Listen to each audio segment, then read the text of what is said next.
Indoor প্ল্যান্টের mix খাবার আমরা কি করে তৈরি করব এটা নিয়ে অনেকে আমাকে বলে থাকে। তো মিক্স খাবারটা তেমন কোনো কিছু নেই, আমি প্রত্যেকটা ভিডিওতেই আমি আমার খাবার কিভাবে তৈরি করি তা আপনাদের জানিয়ে দিয়ে থাকি এবং সেই খাবারই আমি গাছে প্রয়োগ করে থাকি।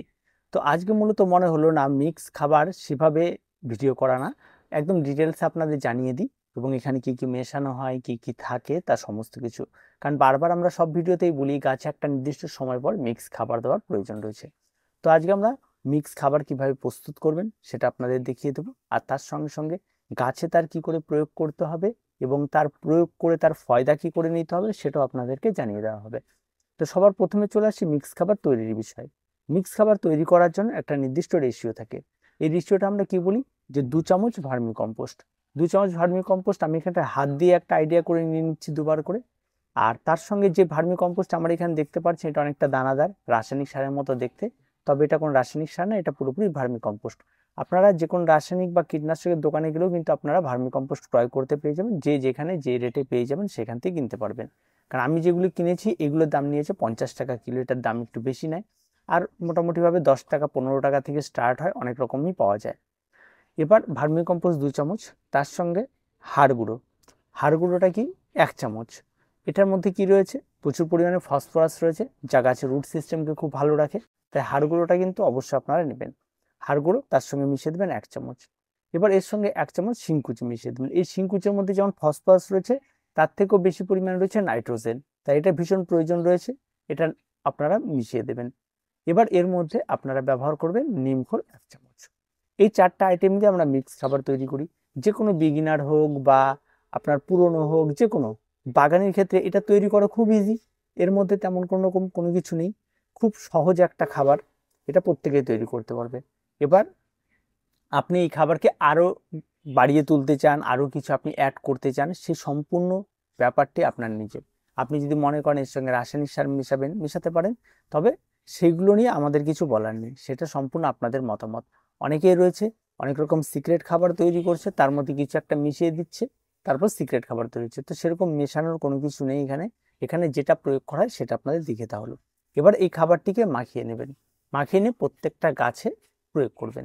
এবার এই খাবারের গুণাগুণ যদি আপনি বাড়াতে চান আর একটু, যে না খাবারটার গুণাগুণটা একটু বাড়ানো যায় কি করে, তাহলে এই খাবারটা বেশি করে তৈরি করুন আপনারা। যে 1 কেজি 2 কেজি ভার্মি কম্পোস্ট কিনলেন, আপনারা তার সঙ্গে 1 কেজি আপনার নিম খোল, 1 কেজি আপনার হাড় গুঁড়ো, 1 কেজি শিংকুচি, এই দিয়ে একটা মিক্স করে এটাকে একটা প্লাস্টিক প্যাকেটের মধ্যে খুব ভালো করে মুখ বেঁধে, তার ময়েশ্চারটা যেন ঠিকঠাক থাকে, একটু জল ছিটিয়ে দিয়ে ময়েশ্চারটা যেন ঠিকঠাক থাকে, এটাকে টাইট করে বেঁধে আপনারা রেখে দিন। যখন যখন প্রয়োজন পড়বে তখন তখন এই খাবারটি এর ভেতর থেকে বের করবেন, গাছে প্রয়োগ করবেন, আবার মুখ বেঁধে রেখে দেবেন। দেখবেন একটা সময় পর কিন্তু ওই খাবার থেকে ভীষণ রকমভাবেই দুর্গন্ধ বের হবে। এবং যদি খাবারটা যদি মুখটা ঠিক করে বেঁধে রাখেন, তারপরেও দেখবেন ভেতরে এক ধরনের পোকার জন্ম হবে, কারণ ওই হাড় গুঁড়ো শিংকুচি এগুলি থেকে পোকার জন্ম হয়। তো সেই পোকা দেখে ভয় পাবার কোনো কিছু নেই। তবে সেটাকে রেখে দিয়ে যদি আপনি শীতকাল চলে আসে বা 2 মাস বা 3 মাস রাখেন, তারপরে দেখবেন যখন শীতকাল চলে আসে তখন দেখবেন তার মধ্যে পোকাটাও পাবেন না, কিচ্ছু পাবেন, একদম ফ্রেশ ঝুরঝুরে একটা সার পেয়ে যাবেন। সেটাকে হালকা একটু রোদে দিয়ে আপনি যে সারটি পাবেন সেটা একদম রেডি সার, এবং সেই সারে কিন্তু খুব ফ্রন্ট কাজ হবে। যেমন এই খাবারগুলি আমরা যখন সঙ্গে সঙ্গে তৈরি করে গাছে প্রয়োগ করি, প্রয়োগ করার সঙ্গে সঙ্গে কিন্তু গাছ খাবারগুলি পায় না। এই খাবারগুলি আজকে আমি প্রয়োগ করলে অন্তত 1 মাস পর সেই খাবারটি পাবে, আবার 1 মাস পর যে খাবারটি প্রয়োগ করবো সেটা তার 1 মাস পর গাছ পাবে। এভাবে কিন্তু গাছ খাবারটি পেয়ে থাকে। গাছ কিন্তু আপনি আজকে প্রয়োগ করলাম মানে 1 মাসের মধ্যে গাছ পাবে, বা 10 দিন বা 15 দিনের মধ্যেই গাছ খুব তাড়াতাড়ি বেড়ে উঠবে, তেমনটা হয় না মিক্স খাবারে। অনেকে বলে খাবার দেওয়ার সঙ্গে সঙ্গে গাছ বেড়ে উঠবে, এমনটা কিন্তু হবে না। ঠিক আছে, আর যেই খাবারটা আমি বললাম যে 3 মাস প্যাকেটের মধ্যে আটকে রেখে প্রয়োগ করা, সেই খাবারটি আপনি যখন প্রয়োগ করবেন সেটা রেডি খাবার, তার মধ্যে সব কিছু পচে নাইট্রোজেন ফসফরাস সব রেডি আছে, গাছে যখনই প্রয়োগ করবেন তখনই সেটা খুব তাড়াতাড়ি সেটা নিয়ে নেবেন। এই হচ্ছে দুটো খাবারের মধ্যে সিক্রেট। সিক্রেট যেটা সেটা একটু পচিয়ে নিতে হবে, সেটা গাছে তাড়াতাড়ি কাজ করবে। আর যেটা নর্মাল খাবার সেটা গাছে দিলে সেটা গাছের গোড়ায় থাকবে, গাছের গোড়ায় পচবে, তারপরে খাবারে পরিণত হবে। এই জন্য এটাকে আমরা বলি স্লো রিলিজ খাবার। এটাকে গাছে দিলে খুব ধীরে ধীরে ধীরে ধীরে এটা গাছকে অনেক সময় ধরে খাবার প্রোভাইড করে। আর ওই খাবারটি হচ্ছে ফাস্ট খাবার, যেটা ফাস্ট গ্রোথ দেবে গাছকে, খুব তাড়াতাড়ি মিশিয়ে দেবেন। তো এইটুকুই ডিফারেন্স থাকবে, আর এটা প্রত্যেকে আশা করি করতে পারবেন। এবার খাবারটা প্রয়োগ করার বিষয়টা বলি। যে কোনো একটা গাছ লাগিয়ে দেওয়ার পর, ইনডোর গাছ আমি বলছি, ইনডোর গাছ লাগিয়ে দেওয়ার পর আপনারা গাছে যে খাবারটি প্রয়োগ করবেন সেই খাবারটি গাছ লাগানোর 45 ডেজের মাথায় একবার গাছে খাবার প্রয়োগ করবেন, প্রথম খাবার। এবার সেটা 6 ইঞ্চি মাপের টব হলে এই মিক্স খাবারটি আপনারা 1 চামচ প্রয়োগ করুন। যদি 6 থেকে 8 হয় 1 চামচ, 8-এর উপরে চলে গেলে 10-12 ইঞ্চি মাপের টব হলে 2 চামচ। ঠিক আছে, এটা প্রয়োগ করুন। এটা সর্বনিম্ন মাত্রা। আপনি এখানটা যদি বাড়াতে চান যে আমি 6 ইঞ্চি মাপের টবে 2 চামচ দিব, 8 ইঞ্চিতেও 2 চামচ দিব, বাকিগুলোতে আমি আরও বাড়িয়ে দিব, বাড়াতে পারেন, কোনো অসুবিধা হবে না। এই সার বেশি প্রয়োগ বা কম প্রয়োগে কোন রকম কোনো আপনার কাছে ক্ষতি হবে না। এটা কিন্তু একদম আপনি হরপ করে বলতে পারি যে কোনো রকম কোনো ক্ষতি হবে না। তাই প্রয়োগ করার বিষয়ে কোনো রকম ভয় পাবার কিছু নেই। যদি 1 মাস পর পর আপনি এই খাবারটা প্রয়োগ করেন তাহলেও গাছের খুব ভালো গ্রোথ হবে। আরেকটু গাছের ভালো গ্রোথ নিতে হলে আপনি খাবারটি 15 দিন পর পর প্রয়োগ করুন। তবে হ্যাঁ, 15 দিন পর পর প্রয়োগ করলে কিন্তু আপনাকে খাবারের পরিমাণটা ওই 1 চামচ করেই দিতে হবে, বারবার করে দিতে হবে। এটা কিন্তু মাথায় রাখতে হবে। আমি বারবার প্রয়োগ করব কিন্তু পরিমাণটা আমি বাড়িয়ে দেবো, তেমনটা করলে কিন্তু গাছের ক্ষতি হয়। তাই অল্প পরিমাণে দেবেন খাবার, বারবার প্রয়োগ করুন, তাতে গাছের খুব ভালো গ্রোথ হয়। যে কোনো খাবার যদি আপনি সামান্য প্রয়োগ করেন আর বারবার করে কন্টিনিউ করেন, 7 দিন পর পর যদি করেন তাহলে অল্প করে দিন, 7 দিন পর পর দিয়ে থাকুন, গাছে ভালো গ্রোথ পাবেন। যে কোনো খাবার আপনি যদি অল্প পরিমাণ বারবার করে প্রয়োগ করাতে পারেন তাহলে গাছ বেশি ভালো গ্রোথ নেয়, যেটা মাসের খাবার হিসাবের থেকে অনেক বেশি গ্রোথ নেবে।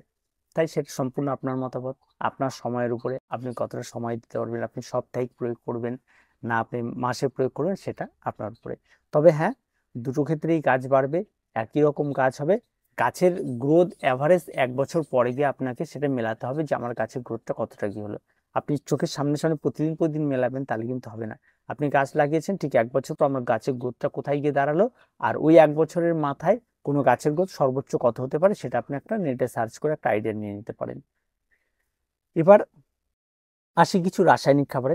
দেখুন, রাসায়নিক খাবার, মিক্স খাবার, এগুলি পরিষ্কার কথা, কারণ আপনি যে খাবারটি কিনবেন সেই খাবারটি মিক্স খাবারই থাকে। তার মধ্যে আপনি যদি এখন ইউরিয়া, ফসফেট, পটাশ আলাদা আলাদা করে কিনেন সেটা ব্যাপারটা আলাদা। আর বেশিরভাগ ক্ষেত্রে এখন দেখা যাচ্ছে এগুলো আলাদা থেকে মিক্স খাবারই পাওয়া যায়। তবে যে কোনো ইনডোর প্ল্যান্ট হোক, আউটডোর প্ল্যান্ট হোক বা ছাদ বাগানীদের জন্য বেস্ট যেই রাসায়নিক খাবারটার কথা আমি বলবো সেটা হচ্ছে এনপিকে 15-15-15, যেটাকে সাধারণত বলা হয় সুফলা। এই সুফলা সবচেয়ে বেস্ট কাজ হয় যে কোনো গাছের ক্ষেত্রে। তবে এই সুফলা যদি আপনারা এই রাসায়নিক মিক্স খাবার প্রয়োগ করতে চান তাহলে এর সিস্টেমটা হচ্ছে আপনার 1 লিটার জল নেবেন, তার মধ্যে 1 চামচ দিয়ে ধুয়ে তার মধ্যে গুলে নেবেন। গুলে নিয়ে এই জলটি 200 ml করে 5টা গাছে আপনি প্রয়োগ করতে পারবেন। 1 লিটার জল প্রত্যেকটা গাছে প্রয়োগ করবেন। এই খাবারটি আপনি প্রতি সাপ্তাহিকভাবে যদি প্রয়োগ করেন, কন্টিনিউ 1 বছর প্রয়োগ করেন, আপনার যে কোনো গাছের গ্রোথ কোন মাত্রায় যাবে আপনার চিন্তাভাবনার বাইরে চলে যাবে। যেমন চন্দ্রমল্লিকার ক্ষেত্রে হয়ে থাকে। চন্দ্রমল্লিকায় কিন্তু শুধুমাত্র এই একটা খাবারেই কিন্তু ওর গ্রোথ কিন্তু সর্বোচ্চ যায়, শুধুমাত্র সিস্টেম মেনটেন করার জন্য। তাই আপনি যদি এই রাসায়নিক খাবারটা যে কোনো ইনডোর প্ল্যান্টের ক্ষেত্রে আপনি যদি এটাকে মেনটেন করে দিতে পারেন প্রতি সপ্তাহে, সেটা মাটির মিডিয়া হতে পারে, সেটা ঘেঁস মিডিয়া হতে পারে বা অন্য যে কোনো মিডিয়া হতে পারে, আপনি যদি এটাকে সিস্টেমেটিক প্রয়োগ করতে পারেন তাহলে আপনার গাছের গ্রোথ সর্বোচ্চ এবং আপনার চিন্তাভাবনার বাইরে গিয়ে দাঁড়াবে। গাছের কোনো রকম কোনো মৃত্যু ঘটবে না, এটাও কিন্তু বলে দিচ্ছি। তবে হ্যাঁ, আপনি গাছের মাটিতে প্রয়োগ করছেন, দেখা যাচ্ছে গাছের গোড়া ক্যাতক্যাতে ভিজে জল জমে রয়েছে, আপনি তারপরেও প্রয়োগ করছেন, তাহলে কিন্তু নষ্ট হবে। প্রয়োগ করার সিস্টেম কি, যেদিন প্রয়োগ করবেন তার 2-1 দিন আগে থেকে গাছের গোড়া আপনাকে শুকিয়ে নিতে হবে, যাতে গাছের গোড়ায় কোনো রকম জল জমে না থাকে। গাছের গোড়াটাকে শুকিয়ে নিতে হবে। আর ঘেঁস বা কোনো কিছু হলে সেটার ক্ষেত্রেও ঠিক তাই, একটু শুকিয়ে নেবেন উপরটা, তারপরে প্রয়োগ করবেন, তাহলে কোনো সমস্যা নেই। এবার যদি গাছের গোড়া বারবার করে প্রয়োগ, যেদিনই প্রয়োগ করছেন চ্যাপচেপে রয়েছে মাটির গাছের ক্ষেত্রে, তাহলে কিন্তু গাছ নষ্ট হওয়ার থাকে। আর আপনি যত ভালো গাছই করুন, কিছু গাছ প্রয়োগ করতে গেলে এদিক ওদিক হয়, হয়তো সেটা খাবারের দোষ পড়ে যাবে, তাছাড়া কিন্তু তেমন কোনো রকম কোনো কিছু হয় না। কিন্তু এই যে পরিমাণটা, এই পরিমাণটা সারা বছর গাছ বাড়ুক কমুক ছোট থাকুক বড় থাকুক একই রকম আপনাকে রেখে চলে যেতে হবে, তবেই কিন্তু আপনার কাছে সর্বোচ্চ গ্রোথ আপনি পাবেন। এর বাইরে আপনি কোনো রকমই কোনো কিছু করতে পারবেন। একটা গাছের গ্রোথের জন্য সবচেয়ে যেটা প্রয়োজন একজন বাগানির, তার মেনটেন এবং তার নিয়মিত পরিচর্যা, নিয়মিত খাবার দেওয়া, তার উপরে নির্ভর করে। কোনো সিক্রেট কোনো কিছু হয় না। আপনি নিজেই একজন সিক্রেট বাগানি, আপনার সিক্রেট আপনার হাতের মুঠোয় রয়েছে, আপনি যেভাবে সেটাকে ইউটিলাইজ করবেন সেভাবেই গাছকে আপনি সেভ দিতে পারবেন। তো মিক্স খাবার নিয়ে এই বিষয়গুলি আপনাদের জানানো ছিল, ডিটেলসে আপনাদের জানিয়ে দেওয়া হলো। আর তেমন কিছু নেই। আর রাসায়নিক মিক্স খাবার তো আরও রয়েছে, যেমন লিকুইড সলিউবল আমরা বলি, এনপিকে 20-20-20, এনপিকে 15-15-15, এগুলি কিন্তু মিক্স খাবারই। এগুলির মধ্যেও কিন্তু এনপিকে সব কিছুই রয়েছে, এগুলো মিক্স খাবার। এগুলিও যদি আপনি একটা সিস্টেমেটিক সাপ্তাহিকভাবে 1 লিটার জলে 2 গ্রাম নিয়ে যদি প্রয়োগ করতে পারেন, এক সপ্তাহে আপনি প্রয়োগ করলেন এনপিকে 20-20-20, পরের সপ্তাহে আপনি প্রয়োগ করলেন এনপিকে 12-61-0, এটা যদি আপনি কন্টিনিউ করতে পারেন, আপনার কাছে সেই একই গ্রোথ হবে, একই রকমভাবেই কাজ হবে, সব কিছু একই রকম হবে। আবার যদি আপনি 15 দিন পর পর হয়, 15 দিন প্রয়োগের জন্য যতটা গ্রোথ হয় ততটাই হবে। এই হচ্ছে মূল ফান্ডা, আর তেমন কোনো কিছু নেই। ইনডোর হোক, আউটডোর হোক, রাসায়নিক সার হোক, জৈব সার হোক, সমস্ত মিক্স খাবার দিয়ে কাজ করা যায়। তার পরিমাণ, ডোজ এবং কিভাবে আপনি প্রয়োগ করবেন সম্পূর্ণ আপনার উপরে। আপনি যেমন প্রয়োগ করবেন, সর্বোচ্চ গ্রোথ পেতে হলে যেটা করা উচিত সেটা আমি বললাম। এবার আপনি যত কম প্রয়োগ করবেন তত কম গ্রোথ, কিন্তু পরিমাণ কিন্তু বাড়াবেন না, তাতে কিন্তু রাসায়নিক সারের ক্ষেত্রে হিতে বিপরীত হতে পারে। আর জৈব সারের কোনো রকম কোনো অসুবিধা নেই। তো আজকে এ পর্যন্ত, দেখা হচ্ছে পরবর্তী ভিডিওতে। প্রত্যেকে ভালো থাকবেন, প্রত্যেকে সুস্থ থাকবেন, আর চ্যানেলটিকে অবশ্যই সাবস্ক্রাইব করে রাখবেন।